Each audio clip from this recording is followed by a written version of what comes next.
வணக்கம் நண்பர்களே. கதை நேரம். இன்று மிகவும் சுவாரஸ்யமான கதை ஒன்றினை பார்ப்போம்.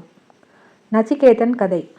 மரணத்தின் இரகசியத்தையும் ஆத்ம ஞானத்தையும் ஒரு சிறுவன் எப்படி மரணதேவனான யம தர்மனிடமே கேட்டு பெற்றான் என்பதே இதன் சுருக்கம்.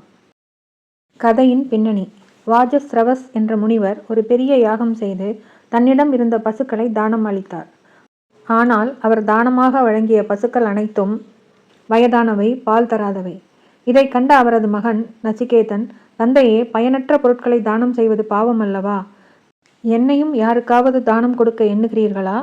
என்னை யாருக்கு கொடுப்பீர்கள் என்று கேட்டான். தந்தை கோபத்தில், உன்னை யமனுக்கு, மரணத்திற்கு தருகிறேன் என்று கூறிவிட்டார். தந்தை வாக்கை நிறைவேற்ற நச்சிகேதன் யமலோகம் சென்றான். யமதர்மனின் 3 வரங்கள். நச்சிகேதன் யமலோகம் சென்றபோது யமன் அங்கு இல்லை.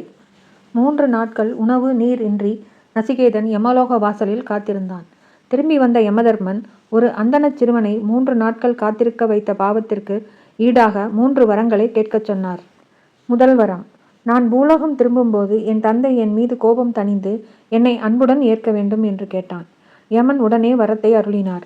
2ஆம் வரம், சொர்க்கத்தை அடைய உதவும் அக்னி வித்தையை, யாக முறையை எனக்கு கற்பிக்க வேண்டும் என்று கேட்டான். யமன் அவனுக்கு அதை கற்பித்தார். இதற்கு நச்சிகேத அக்னி என்று பெயர். 3ஆம் வரம் மிக முக்கியமானது. ஒரு மனிதன் இறந்த பிறகு நடப்பது என்ன? இந்த இரகசியத்தை எனக்கு சொல்லுங்கள் என்று கேட்டான். மரணத்தின் இரகசியத்தை சொல்ல யமன் தயங்கினார். சிறுவனே, இது தேவர்களுக்கே புரியாத இரகசியம். இதற்கு பதிலாக நீ நீண்ட ஆயுள், செல்வம் என்று எதை வேண்டுமானாலும் கேள், தருகிறேன் என்றார். ஆனால் நச்சிகேதன் உறுதியாக இருந்தான். இவை அனைத்தும் நிலையற்றவை, ஒரு நாள் அழிந்துவிடும். எனக்கு அழியாத அந்த ஆத்ம ஞானம் மட்டுமே வேண்டும் என்றான். நச்சிகேதனது வைராக்கியத்தை கண்டு மகிழ்ந்த யமன் உயர்ந்த உண்மைகளை உபதேசிக்கத் தொடங்கினார். யமதர்மன் அளித்த உபதேசத்தின் சாராம்சம். யமதர்மன் ஆத்மாவை பற்றி விளக்கும்போது ஒரு அற்புதமான உதாரணத்தை பயன்படுத்தினார். தேர் நமது உடல், தேரோட்டி நமது புத்தி, கடிவாளம் நமது மனம், குதிரைகள் நமது புலன்கள், கண், காது, மூக்கு போன்றவை. பயணி ஆத்மா. உபதேசத்தின் முக்கிய கருத்துகள். ஆத்மா அழிவற்றது.